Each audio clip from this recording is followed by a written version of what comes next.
What do you want? Yes, something I can help with? I know that look. You have something on your mind, don't you? Yes? Something you need? Looking for little old me? I'm here for you. Well, aren't you sweet and attentive? People have always spoken of dark and mysterious woods haunted by beings unseen. The Brazilian forest is one such forest. Redcliffe? I know little of it except that it is the domain of the Earl of Redcliffe. Redcliffe? I wonder how the name came to be. Lothering? I think it started as a settlement by the river, and then grew when it became the place where two roads met. Denham is Ferelden's most important city, yes? This is the seat of power, the jewel in the crown of the king. Vast halls, carved from the stone of the mountain, lined with the chiseled marble figures of paragons, so fine as to mirror life itself. Next to nothing, I'm afraid. Perhaps there is little to know about this place, or I simply have not discovered its secrets yet. They say the veil is thin here, and spirits from the fade pass over, drifting through the trees and giving them an unnatural and sinister intelligence. It is said that if you feel you are being watched in the Brazilian forest, you are. Is the clay here red? There are places in this world where the clay is a bright, strange red, and often, in the legends of such places, it is the red of blood, the blood of 1,000 men slaughtered in battle, or that of an innocent unjustly slain. It stains the land that it may never be forgotten. Perhaps Redcliffe has one such tale. But I do not know it. There are always people in Lothering, but many are just passing through. She is Ferelden's heart. Her walls are strong, but within them lies so much beauty. Just like the country and the people, soaring ceilings grand enough to make any man forget the sky and the sun, and to question the reason for their existence. I have heard of these things and more, but none prepared me for what I have seen here. It is marvelous. All right, it is my job to spin yarns after all. Of course I do. I love stories far too much to keep them to myself. Everyone should be able to benefit from them, I think. I know what the chantry says about the Maker, and what should I believe? What I feel in my heart, or what others tell me? He's still here. I hear him in the wind and the waves. I feel him in the sunlight that warms my skin. No, not voices. It's not so simple.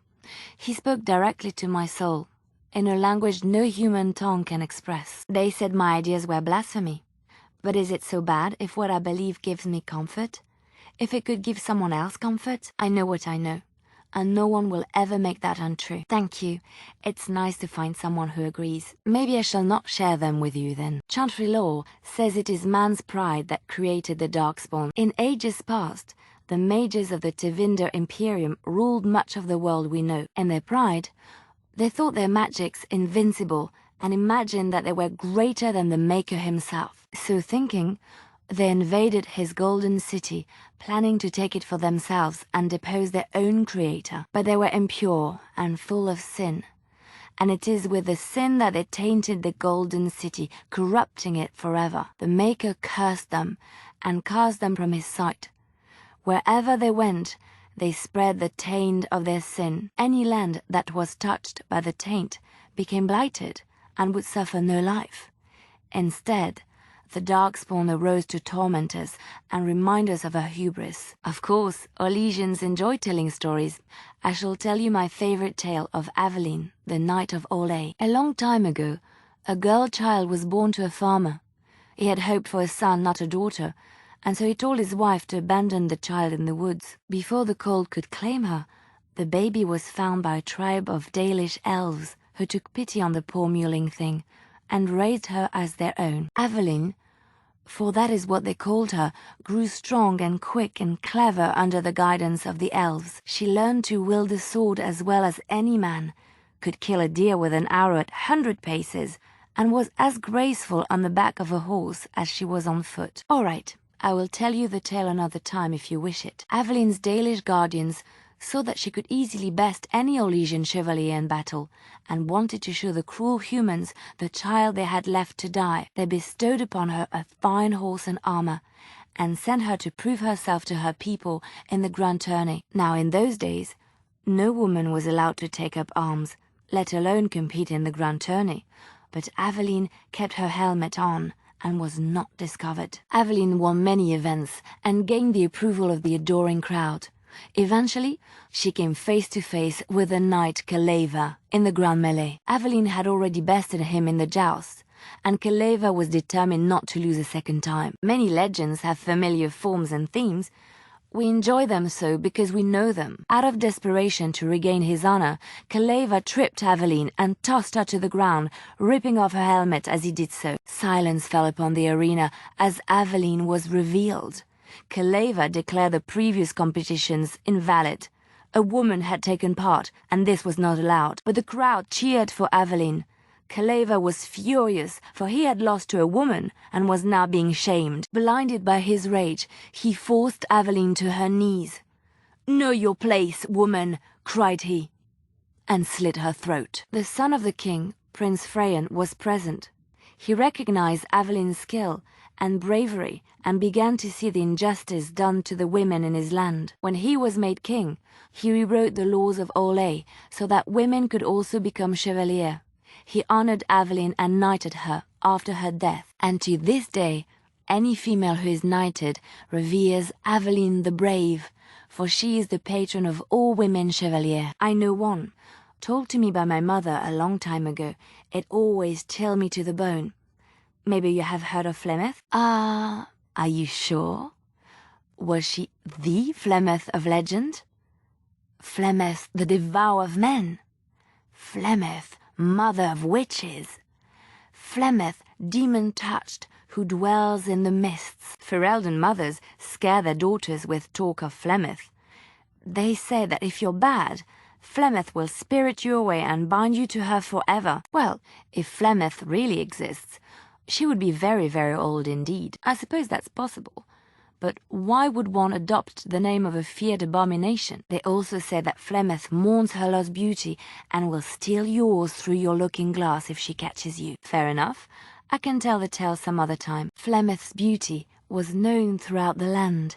She had hair like unto a moonless night, skin as pale as winter's first snow, and eyes as beautiful and perilous as the sea. When she came of age, she came to the attention of the Lord of Highever, Conobar, and he took her for his wife. Conobar soon learned that his young bride had the gift of magic. He kept this a secret, for he feared that she would be taken from him. Flemeth stayed with Conobar for some years, and with his blessing she practiced her art. And then one day a young poet named Osen came to the castle.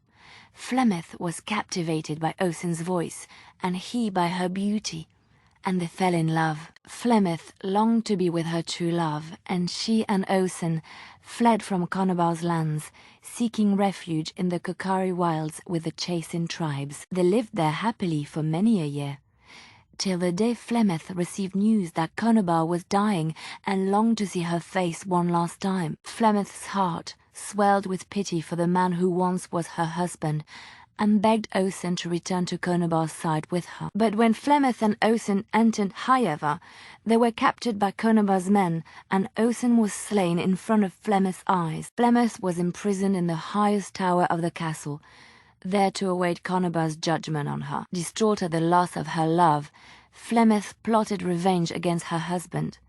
She summoned a fey demon, intending for it to wreak vengeance on Conobar. But a spell went awry. The demon possessed Flemeth. Turning her into an abomination, the halls of the castle ran red with blood as Flemeth slaughtered Conobar and all his men. The last of Flemeth's humanity melted away, and at dawn she stole back to the wilds to plot and scheme for 100 years. They say she took to her side many Chasing men, and with their help begat her daughter witches, who even now prowl the dark places of the Kokari wilds. Andraste was the Maker's chosen. The Maker had long since abandoned the world when the sound of her singing turned his ear. Beauty, grace, and wisdom enraptured him, and he offered to take her from this flawed world to become his divine bride. But Andraste had an earthly husband and would not forsake him. Instead, she beseeched the Maker to return to his people once more. So earnest was her plea that the Maker was moved, and promised that he would create a paradise on earth if all abandoned their false gods and turned once more to him. And this is why Andraste began her exalted march on the idolaters of the Tevinter Imperium.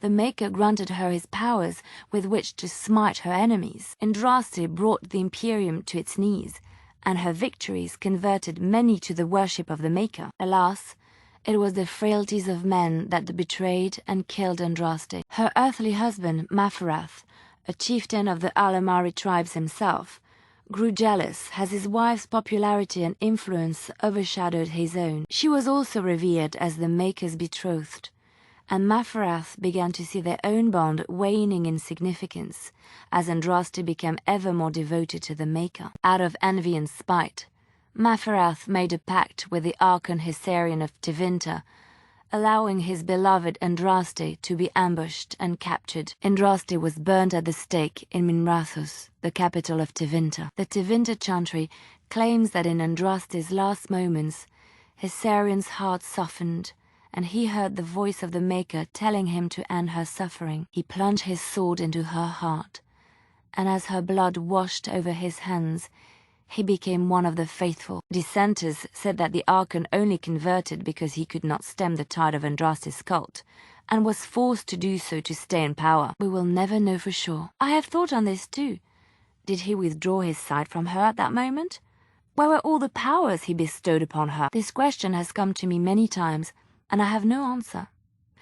Perhaps there was no way for Andraste to return to the Maker but through her death. We can discuss this another time if you wish. I know little about your people, but I may be misinformed, and I would hate to offend you. I have heard a little about how the elves gained their freedom from the Tevinter Imperium. When Andraste began her exalted march against the Imperium, the elves joined her cause to fight their masters. The great elven leader, Shatan, born in captivity, rose up to lead his people.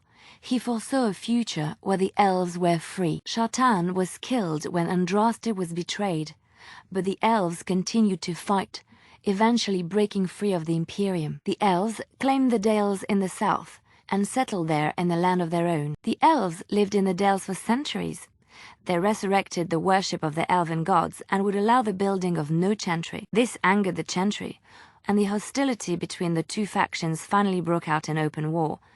The chantry says the elves struck first, but I do not know whether to believe it. The chantry declared a wholly exalted march against the elves, named for Andraste's similar march against Tevinter. During the exalted march of the Dales, the elven cities were sacked, and the elven state completely dissolved. Some of the elves bitterly accepted their fates and surrendered to human rule, living in the human cities as second-class citizens, if you wish. But others, still fiercely proud of their heritage, refused to bow to the humans, and instead became homeless wanderers. They were the elves of the Dales, the Dalish. What is meant by someone like me? Did you think I was always a cloistered sister? The chantry provides succor and safe harbor to all who seek it. I chose to stay and become affirmed. I was a traveling minstrel in Orlais. Tales and songs were my life. I performed, and they rewarded me with applause and coin. And my skill in battle? Well, you pick up different skills when you travel, yes? Yes, of course. The chantry does not pride, and you should. I desired time apart from the world. Ha! I can see why you say that. I have met my share of these, and they are quite unpleasant to deal with. Quiet. It was a life suited for contemplation. In the cloister, away from the fuss and the flurry of the cities, I found peace. And in that stillness I could hear the Maker. But it was not perfect. Some of my chantry fellows were condescending. That is the nature of religious folk, I suppose. When I talked about my beliefs, that the Maker reveals himself in the beauty of his world, they treated me with disdain. They want to believe that he's gone, so that when he turns his gaze on them, it means they are special, chosen. He cannot possibly have love for all, the sick and the weary, the beggars and the fools. What can I say to them? What they believe is what the chantry says, and the chantry is infallible, yes? Maybe I am wrong. But it is the Maker's place to decide if I am worthy, not men, not the chantry. Yes, I know this is what the chantry teaches. It is not easy for me either to reconcile how I feel with what I am told. Where did you hear this? Not all minstrels are spies. Most are just singers and storytellers, but some of them are what we call bards. Many use the two words minstrel and bard interchangeably, but to do so in Orlais would cause misunderstanding. Bards are minstrels and more. Spies, as you say. Some say there is a bard order, but I don't think this is true. Many bards work alone or in small groups, doing the bidding of a patron who pays for their services. If there is an organization behind it all, no one knows who they are. I have revealed too much, it seems. But it doesn't matter what I used to be. It is the past. My skills served me well.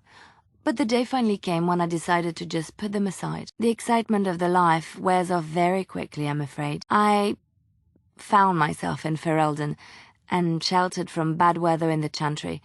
And when the storm passed, I just did not want to leave. I like to say the Maker brought me here. My mother was from Denerim, and I consider myself a Ferelden. Mother served an Orlesian noblewoman who lived here when Orlais ruled. When Orlais was defeated and the common folk began to resent the presence of any Orlesian, the lady returned to Orlais. She took my mother with her. I was born in Orlais and did not set foot in Ferelden till much later. Mother was always telling me stories of her homeland. I think she missed it. Mother died when I was very young. Lady Cecily let me stay with her. I had no one else. She was quite old then, and she had me study music and dance to entertain her. It is unfair that I have more memories of Cecily than my mother. She had served Cecily, the Lady Cecily, for many years, and was loyal to her. Cecily was a good person.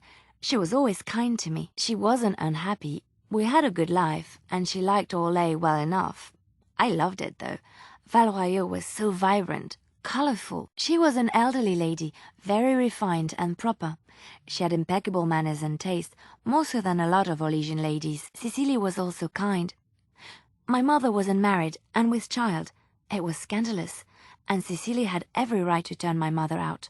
She didn't. Strangely, the only thing I really remember of Mother was her scent. She kept dried flowers in her closet amongst her clothes, small white Ferelden wildflowers with a sweet fragrance. Mother called them Andraste's Grace. They were very rare in Orlais. She was my mother. I just wish I had a little something to remember her by. Maybe you just don't understand. Forget I said anything. This is my trouble, not yours. I lied to you, you know. About why I left Orlais. Is my usefulness all that matters to you? I hope that my company, at least, would be cause for some cheer. I must have been wrong. I didn't feel like talking about it then. What happened to me? Maybe it will affect us. Maybe not. But you should know. In a way I did, but these feelings were triggered by events which I did not tell you about. I came to Ferelden and the Chantry because I was being hunted in Orlais. I was framed, betrayed by someone I thought I knew and could trust. Marjolaine, she was my mentor and friend. She taught me the bardic arts, how to enchant with words and song, to carry myself like a high-born lady, to blend in as a servant. In Orlais, there is much rivalry amongst the high-born. They fight over land, influence, and the favor of the Empress. But they cannot do this openly because it is impolite. And in public, they wear smiling faces and pretend to be civil. In secret, they plot and scheme to destroy each other. It is a game completely meaningless to anyone but its players. She claimed to have retired. She married a noble and inherited his wealth when he died. To many, she was just a rich widow. The skills I learned, I used to serve her, my bard master, because I loved her, and because I enjoyed what I did. You can say it was my fault. There was a man I was sent to kill. I was to bring Marjolaine everything he carried. I don't know who this man was. She gave me a name and a description, and I hunted him down. I found documents on his body, sealed documents. My curiosity got the better of me. Something told me that I needed to know what was in those letters. Marjolaine had been selling all kinds of information about Orlais to other countries, Nevara and Antiva among others. It was treason. It turns out that they were. My life as a bard taught me that my loyalties should be kept fluid. My concern was not that she was a traitor, but that her life would be in danger if she was caught. But I had always assumed Marjolaine only operated within Orlais. This was an unhappy surprise for me. I considered it to be bad. Orlais has been at war with so many countries. It takes a harsh view on such things, as I later discovered. I should have left well alone, but I didn't. I had to tell Marjolaine I feared for her life. She brushed aside my concern. She admitted her guilt, but said it was in the past. That is why the documents had to be destroyed, she said, to Marjolaine. No one else. I resealed them and gave them to her as she had instructed. I believed her. I kept believing up till the moment they showed me the documents, altered by her hand to make me look the traitor. The Orlesian guards, they captured me, did terrible things to make me confess and reveal my conspirators. It was a traitor's punishment I endured, and at the end of it, all that awaited me was eternity in an unmarked grave. The skills Marjolaine taught me were good for something, at least. I broke free when I saw the opportunity. I did not seek Marjolaine out. If she thought I was coming for her, she would have me caught again. It was cowardly to try to save myself? To drag my broken body across the wilds to Ferelden, where the Orlesians cannot touch me? And you would have thrown yourself at a wall of armored chevalier, out for your blood? That is a brave thing? I was tempted to confront her. I was furious, betrayed. But what could I do against her? And so I fled to Ferelden, to the Chantry and the Maker. Ferelden protected my person, and the Maker saved my soul. And that is the reason I am here. The real reason. No more lies between us, at least in this. Think of it what you will. It is done, and I cannot change it. But that is the truth of why I am in Ferelden. It feels good to have this off my chest. Thank you for listening and understanding. I do not think so. I have not seen a shadow of an Orlesian since I came to Ferelden. I thought you would be interested. We travel together and maybe this will affect us. Maybe you're right, and it doesn't matter. I see. I apologize for mentioning it then. We'll not speak of this again. Well, you know, radiating joy and love while everyone has to face death and the blight and a bleak future. Terrible gloating like that. Which one? It will come to you soon, I'm sure. Yes, that is what I'm saying. It's Marjolaine. It has to be. Maybe someone saw me. Maybe she's finally found me and wants to finish what she started. I thought the same. The Orlesians would not hire mercenaries. They would come after me themselves. No. If anyone, it is Marjolaine. She needs to answer for what she's done to me. If we are ever in Denerim, I would like to seek her out. Perhaps it's time to settle this score for good. I suppose I can go on my own once we go our separate ways. I think I have been running for too long. Flowers? Thank you. They're very pretty. These were her favorite. I haven't seen these in such a long time. They smell just like Mother used to. Thank you. Thank you so much for remembering. There are many rumors about spies, Orlesian or otherwise. What are you referring to exactly? So you don't trust me then? You think I'm going to turn on you? Is this what you're trying to say? I admit I have done many despicable things in my lifetime. I do what I have to do. So do you. So does everybody. Sometimes we must do terrible things to get what we want. If it is any consolation, I always try to use non-violent means to achieve my ends. Some bards rely on torture to get what they want. It works effectively, as many will bend under the threat of bodily harm. But there are better ways, more subtle and kind. You will be surprised how easily a person will open up to you, even if all you offer is a listening ear. People respond eagerly to others who they believe understand them. They seek approval, friendship, sometimes love. This can be exploited. You don't think it is? I took what I wanted from them, leaving them none the wiser and unharmed. It is a game, one that can be won with little bloodshed if one plays well. You must always use the resources available to you, no? Not to do so is a waste. I do not believe what I did was particularly villainous. That is what they all say. I suppose we will never know, will we? I'm certainly not going to test you. That would be something to see. He thinks he'll charm me. I didn't say that. I did say it would be something to see, didn't I? Silly boy. That was so clunky. Awkward. Try again. You're an interesting person. Sometimes I don't know what to make of you, but I like it. Maybe. You're a tricky one. Oh, no. Don't say that. I'm sure you'll be just fine. If it will make you feel better, I can fake being charmed. Oh, very clever. I see what you did there. You don't have to worry about that. Since we are relying on each other, we should not have a relationship based on insincerity, yes? That would be foolish. Of course. I was just speaking hypothetically. Alas, I cannot partake in this fun. The Chantry frowns on fun. Of all kinds. Especially the best kinds. And there is. I trust you. And I hope the feeling is mutual. All right. When I feel the urge to charm you, I promise it shall be with an open and honest heart. And rust his ashes. How she lies! I've seen the looks you give to Alistair. The downcast eyes, the coy smiles. Oh no, don't try to protest. I know how a woman tries to snare a man. Maybe it is subconscious, but you do it. Thank you. I suppose that is a compliment, though I do not want to be a person others think of as dangerous. I don't like hurting others, and even back in Orlais, I would try to use non-violent means to achieve my ends. It is a game everyone plays, even if they do it unconsciously.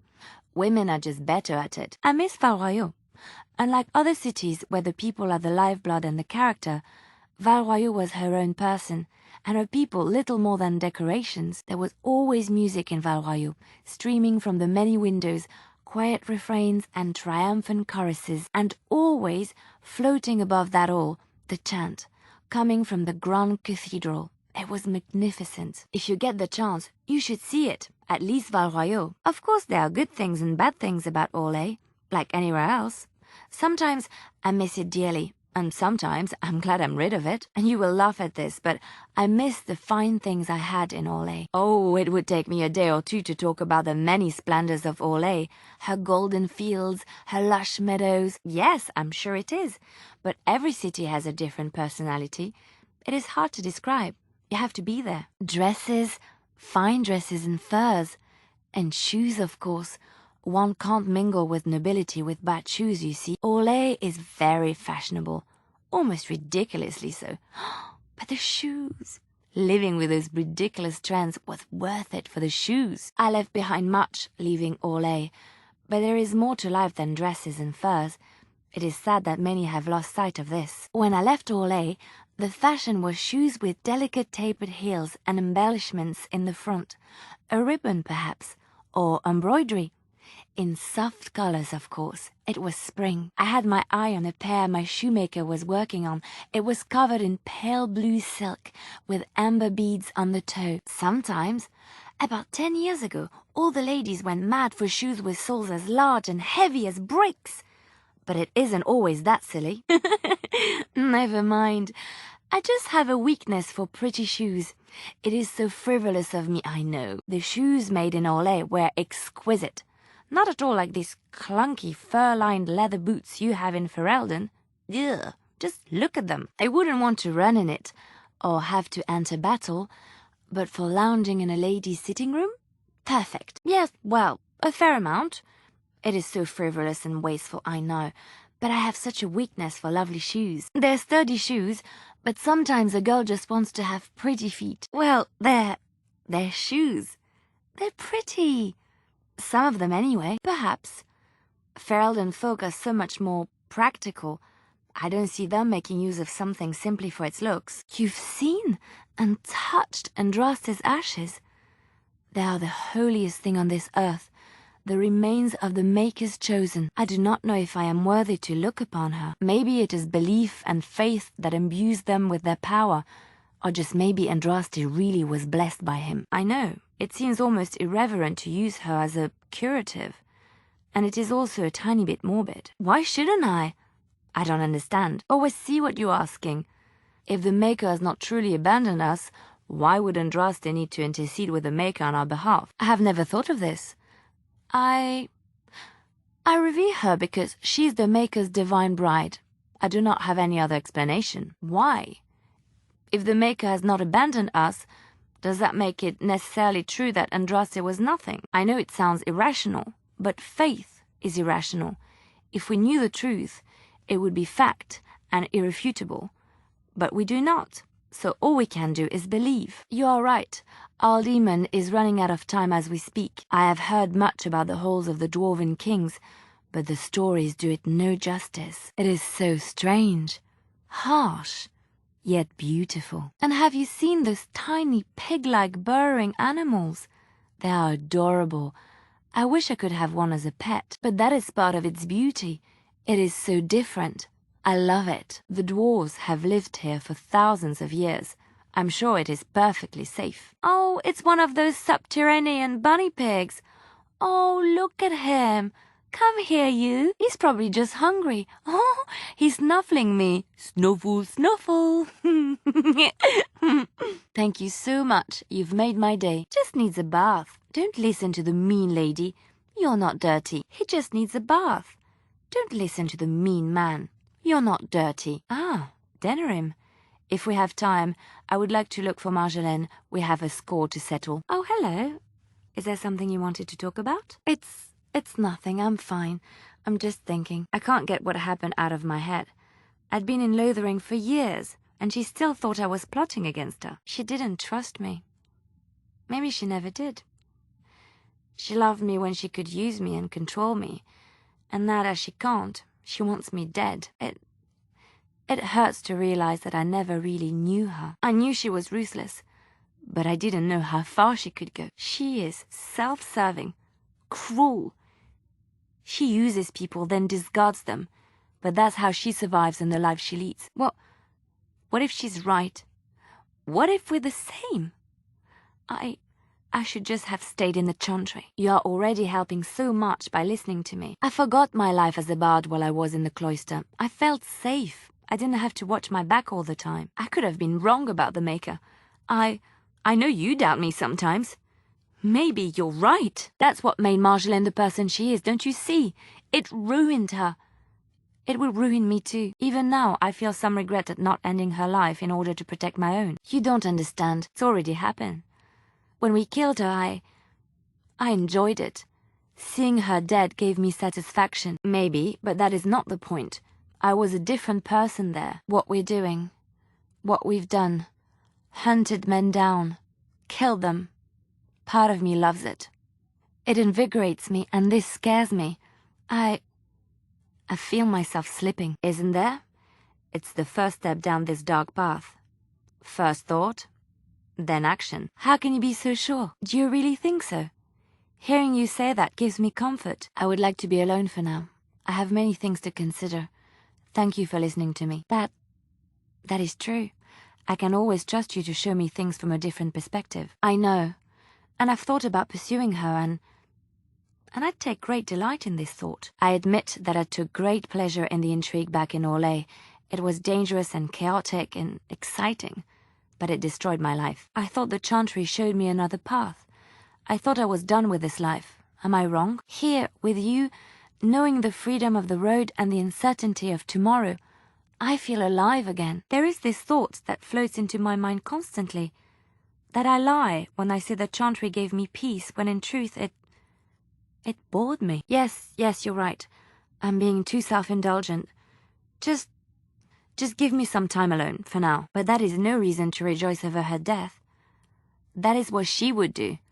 I don't want that. Do you remember our discussion? I just wanted to tell you that I thought about what you told me, and you were right. I didn't want to admit it, even to myself, but those years in Lothering, I yearned for the freedom and the recklessness that I knew in Orlais. The Maker made the world beautiful, but he also made it dangerous. To really experience it, I have to embrace this, not hide away in some nunnery. About Marjolaine and me, and my doubts about my path. Of course not. It was perhaps a clumsy way of starting a conversation. Sometimes it takes another to show us the truths we hide from ourselves. Maybe you'll just have to wait and see, won't you? My eternal gratitude and friendship? I've already pledged myself to your cause, so I can't give that again. I have a half-eaten hill of bread and some cheese from breakfast. You want those? No? I'm glad I left Lothering in your company. You have proven a true friend, and I thank the Maker for you. Am I embarrassing you? Well, fine then. I don't really like you, and you're a terrible friend. Terrible. I'm not glad I'm here, at all. Despite what Marjolaine says, I am not like her. I know that now. I've found peace in knowing the Maker, and nothing will change that. I've followed you to make the world a better place, and as long as I keep that in mind, I will not fall. Yes, a little better. Time heals all wounds, so they say. Scars remain, but they are just colors in the painting that is my life, no? I wish things had happened differently, but knowing her and knowing me, I don't think it could have. I was just trying to say that our experiences shape our personalities. Mine made me who I am, and I'm sure it was the same for Marjolaine. We had good times, though. And I look back on those fondly. Whatever happened after will never change the truth of the past. Yes, once, a long time ago, she was a worldly woman and there was so much she knew and was willing to share with me. I would have done anything for her once. She used to be different. Happier, I think. She loved music and had a weakness for sugary cakes. Maybe she was always lying about who she was. Or maybe she changed over the years. That's what they say. And the rest of us just have to move on. So far, things are not so bad. Look, now I have new friends, new loves. In spite of it all, life is good. It's not so bad. Look, now I have new friends, a new family. In spite of it all, life is good. No, not yet. I have not met someone that affected me the way she did. Are we fishing for compliments? Yes, I would do anything for you. You've been there for me when no one else has. You are a friend and so much more. In spite of what has happened and knowing what might happen soon, I am happy and life is good, and I think I have. You are how she used to be years ago, a joy to be around, a constant companion and a listening ear in times of need. Yes, I know that. I don't think you would ever do what she did to me. My dearest one, I think that day has already come and gone. I'm fine. And we're friends, aren't we? We can talk about these things if you want. And I love you. It's so wonderful to say that to someone again. I have not given this a lot of thought.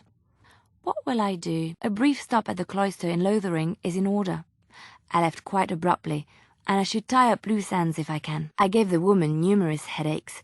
She's probably glad I left and took my strange ideas with me. No, I shouldn't say that.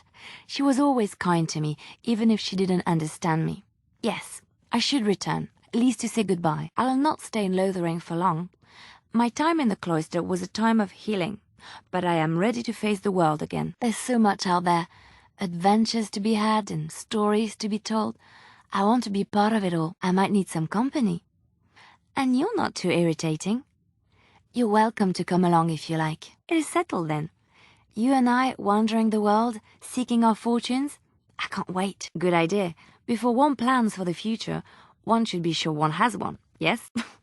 The world is as interesting as you want it to be. If you see your life as dreary and hopeless, there's nothing I can do. Ugliness can be found anywhere if you look hard enough.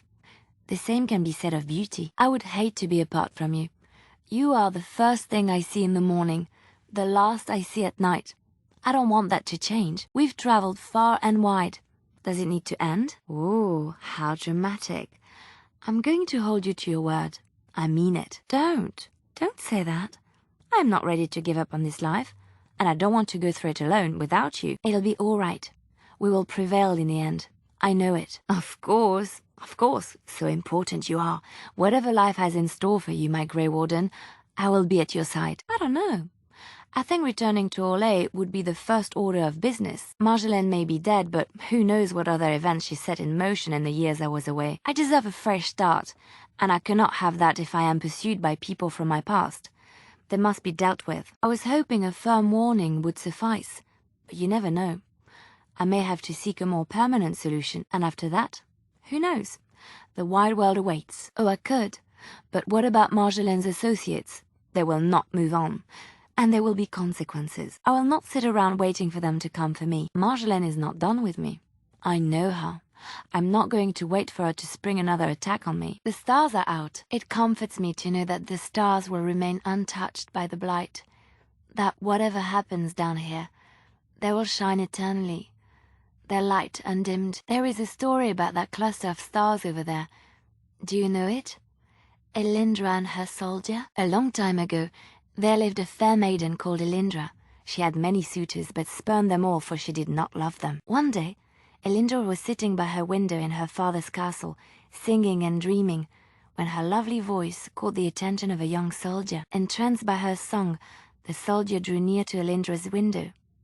As their eyes met, he fell in love with her, and she with him. When Elindra told her father about the man she had chosen, he was furious, for Elindra was high-born, but her love nothing more than a common soldier. To keep them apart, he had Elindra imprisoned in the highest tower of his castle, and sent her soldier to the wars. Alas, not a month had passed before news of the soldier's death reached Elindra.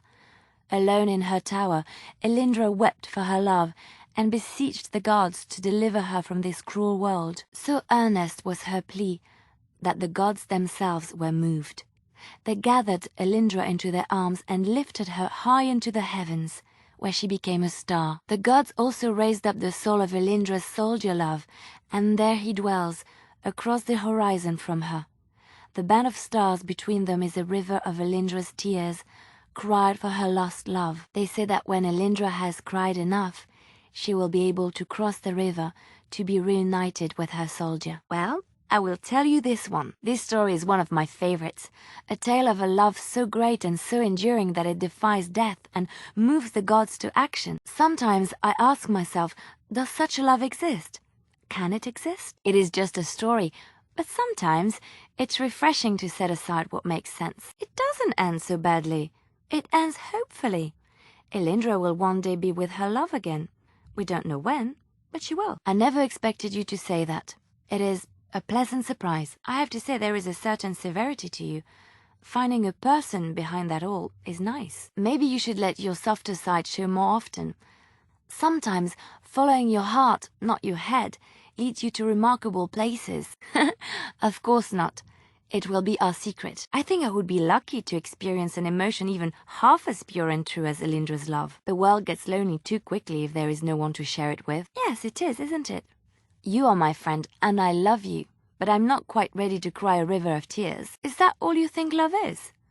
And what about love of family, of a child? Is that just attachment? Do you not believe in a pure, true love? If not circumstance, then death will always separate the lovers, no? But maybe this is what gives it value. If it is easily gained, if it lasts forever, what reason do we have to cherish it? It would be worthless. You must put duty before self, I see. It must be terrible for you knowing this. I pray that one day you will find someone who will restore your faith in love. Make supper? Right. Yes. Of course I will help him. So, you found something other than Darkspawn to occupy your time, haven't you? You and Morrigan are... I saw her going into your tent last night. I didn't think she was there to tell you a bedtime story. Misunderstanding? What is there to misunderstand? She was... You're giving her... I mean, you're wading through her swamp. You are so brazen, both of you. Really? That's all? I could have sworn I heard... Maybe. I suppose I could have made a mistake. Well, this is certainly embarrassing. I jumped to conclusions. I should not have. I will salvage what I can of my dignity and go over there now. You know what I mean. You were intimate. I am not some innocent 12-year-old you can fool with half-baked lies. I know the strut of a woman who intends to seduce a man. The slow, sinuous movement. The arched back. Her everything. She got what she wanted, didn't she? Your relationship might affect our entire group, don't you think? If suddenly she is more important to you than the rest of us, you could take unnecessary risks for her, putting us all in danger. That's excellent. Great. Absolutely wonderful. Don't evade the question. I saw her, so you're just playing with her then. How gentlemanly of you. You're bringing up what I might have done to justify... Fine, do whatever you want. However, for the benefit of the rest of us and our ultimate goal, do try to be discreet. Some of us aren't interested hearing or seeing what the witch enjoys. Leave me alone. I wish I had never brought this up. Oh, harmless flirting. You think it doesn't hurt anyone, don't you? Oh, I see. I am just neurotic. We'll see how much your word counts for then. Only time will tell. Jealous? You think I'm jealous? Don't flatter yourself. I am more concerned about the ramifications of your dalliance. What? You mean about you and Morrigan? I suppose I should apologize. You were right. I have done as you have. I may not be proud of this, but I cannot judge you. I've toyed with men in the past. There is a particular kind of amusement that only another person can provide, and I certainly indulged myself back then. You are well within your bounds to call me that. I was just so angry because you had made a true statement I could not refute, Everything I said made me sound like a complete hypocrite. Absolutely. That's definitely something I should learn to do. Sometimes I get carried away. I was just about to suggest that. It is forgotten. I suppose your relationship hasn't really affected the rest of us, and what you do with yourself in your private moments is up to you. Maybe I was jealous. Just a little. But I'm past that now. She is a very beautiful woman, and I can see why you're attracted to her. Let's just move past this, shall we? I'm sorry I ever let my pettiness jeopardize our mission. I enjoy the nights at camp. The night always seems more peaceful to me. Safer. I feel the night grants us a reprieve from the troubles of the day. Silly, isn't it? The darkspawn never sleep, and they lurk in the shadows. I enjoy those nights when we stand guard together, talking to pass the time in those small hours. Well, I talk and you listen mostly. Sometimes I succumb and fall asleep and wake to find you still watchful. And I know you're watching out for me. What I'm trying to say is that I trust you. I'm comfortable around you. I know you'll be there when I need you. You are our leader and my friend, and sometimes I think that maybe we could be more than that. Maker, look at me stumbling over my words like an ill-educated peasant girl. Some bard I am. I'm not embarrassed. I'm just flushed because of the heat. Really? No one told me. You felt the same way and didn't do me the courtesy of informing me? There isn't much more I can say. My feelings have been laid bare. You are very special to me. I guess I'll just go then. Friends? Right, friends. I see. Well, I mean, I can't imagine why we wouldn't stay friends. You made me say all those things. Why couldn't you have said them first? Oh, how very awkward. Oh, chivalry is so dead, making the lady spill her guts like that. Yes, I am fond of you and I care about you.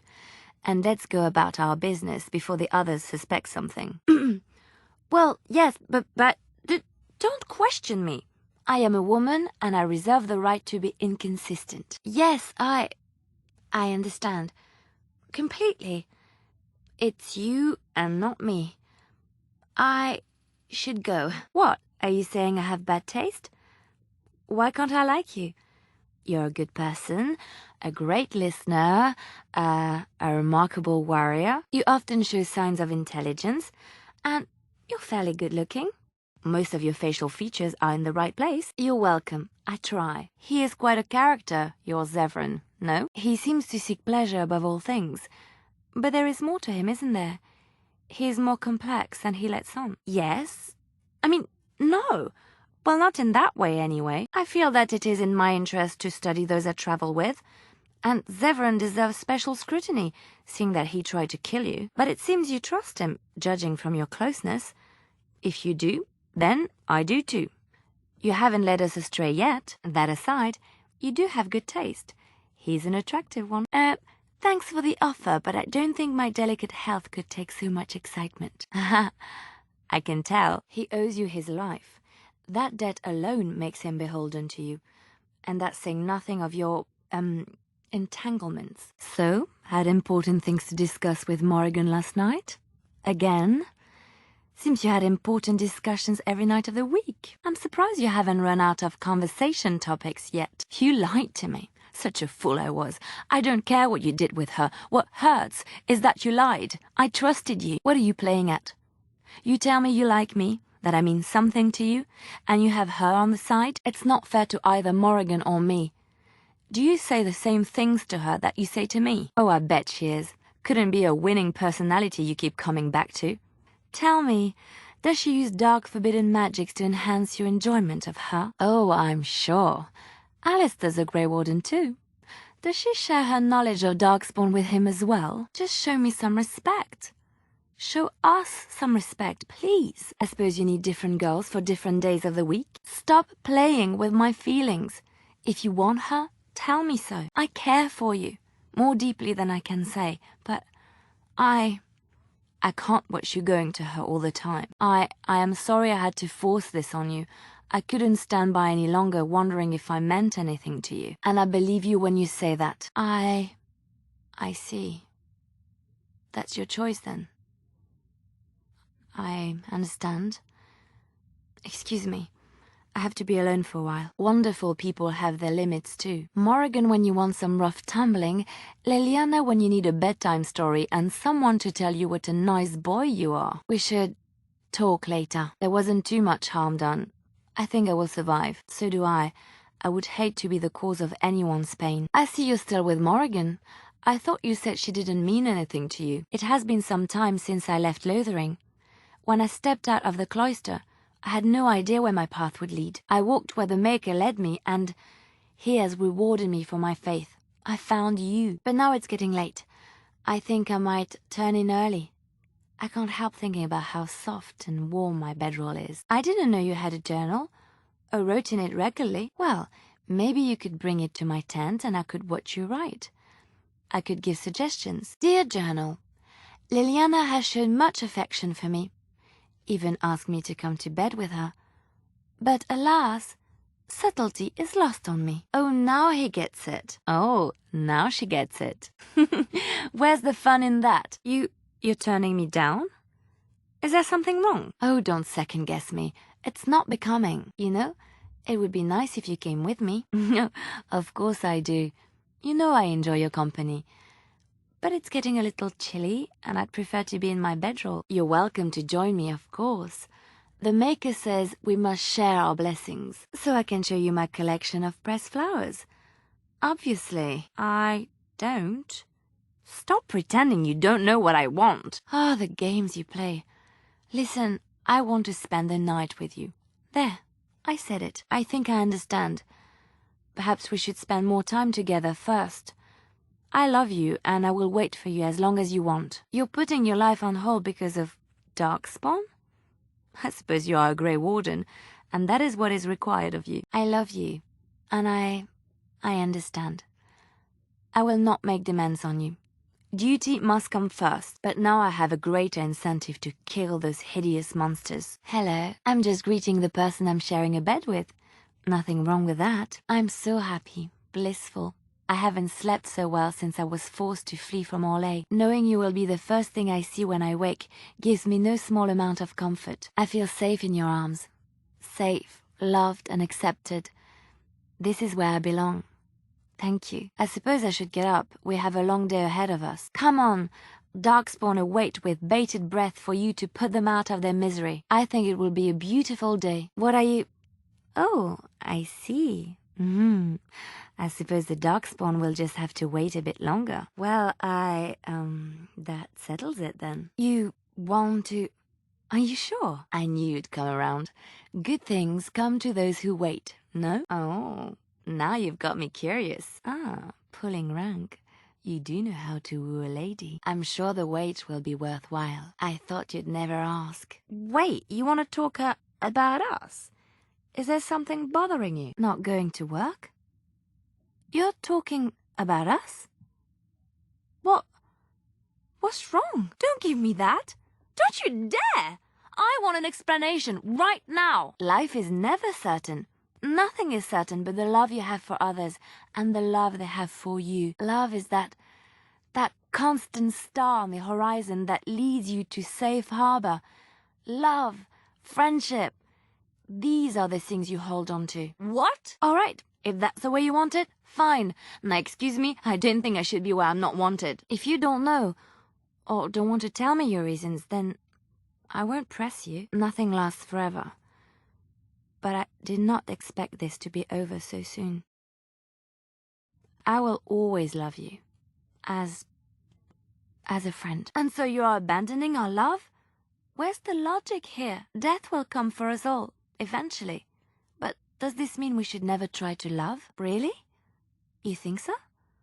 You're so sweet. I see. And I understand. I see. So this is it for now. Every moment I have with you is a gift from the Maker. I do not want to lose this. Don't apologize. It is something you felt you needed to do. I cannot question that. And life goes on, yes? I will be all right. If you were really sorry, you would have thought about what you said before saying it. This sorry, it means nothing. For the sake of our task, I will put my feelings on this matter aside. I don't want our messy personal matters affecting our ultimate goal. But after this, I never want to see you again. No. No, you never think, do you? Oh, so I'm the one being difficult now. You show no consideration for my feelings, and now you... And there were no beautiful, charming women in the cloisters, you think? You would be wrong. There were many lovely young initiates in the Lothering cloister, all of them chaste and virtuous. It added to their mystique, because then they were forbidden, and forbidden fruit is the sweeter, no? Flatterer. I, however, did not take vows, and so perhaps I am not as enigmatic. My fruit? My fruit? Well, it is not technically forbidden, but it's not freely given either. Not everyone gets a bite. I can't believe I'm having this conversation. But no, I did not take vows. I did not take those vows that the initiates took. Vows of poverty, chastity, among others. You would abandon your Grey Warden duties to seduce an initiate into forgetting chantry and maker? It's all right. I've put it behind me. Flowers? For me? They're beautiful. Oh, good. You seemed a little serious just then. Anyway, I was never an initiate, only affirmed. There are certainly many to choose from. I was never one of them, though. I was only affirmed. Oh, I feel so special. Thank you for picking me last. Just a small one. There. And thank you for the flowers. Oh, I see what you're getting at. Honestly? Yes. Why shouldn't I? Violence is not the only solution. They never complained. Well, they did, but usually after they found out what I had done. Never during. Thank you. It's kind of you to say so, even wearing these mud-covered horrors. Well, yes, certainly, but to be with someone you truly love, to the exclusion of all others, there is nothing in the world like it. She's a lucky girl, Morrigan. She caught your eye. Though looking at her, it is not difficult to see why. Jealous? Me? No. Why would I be jealous? I'm happy for you. Well, I want you to know I am happy for you. That is not what I meant. So, you and Alistair, together, looking contented, you even have a glow about you. So shameless. Of course you aren't. Leliana's just seeing things again, isn't she? So, how is Alistair? You know what I mean. Alistair and you, those long nights. He must be quite delightful. You wouldn't be so happy otherwise, I think. He's athletic. That's always nice. He is also good at following instructions, isn't he? Yes, I can see that. Sometimes he reminds me of a very eager puppy. Most men do, actually. Fine, fine. I was just making conversation. The joint... Oh, that Grey Warden ritual that involves the darkspawn blood. No, that's not it. You definitely have the glow of someone in love. That's a good thing. Men like puppies can be trained, especially when it comes to dealing with their women. What are you giggling about? What is she giggling about? Ooh, fascinating. The little Templar is all grown up and apparently he plays well with others. You must keep me updated on any new developments. I don't really believe you, but I don't want to find out either. My performance? What performance? And why does it warrant giggling? We're just talking about how you treat her in bed. Nothing you should concern yourself with. How I... Oh, Maker, what is wrong with you women? Right, yes, you're giggling about darkspawn. So funny, them darkspawns. Oh, hello again. So will you let me help you? Will you let me come? I'll be honest. When I heard about the darkspawn, I felt something urging me to leave my sheltered life in the cloister and do something. Anything. And then the vision. It cannot be coincidence that you are brought here so soon after I was called by the Maker. I helped you in the inn, remember? He wants me to go with you. I just know it. Her plea seems wholehearted. And even though she seems a little strange, she does have skill. I vote to let her come along. Thank you. I won't let you down, I promise. I shall venture forth on my own then. May the Maker smile on your path. You don't know how it makes me feel to hear you say that. I should have done it in Denerim. I don't know what I was thinking. She's cunning, duplicitous. I do not believe she will leave me alone. She was right. It will never be over for us until one of us is dead. It won't be me.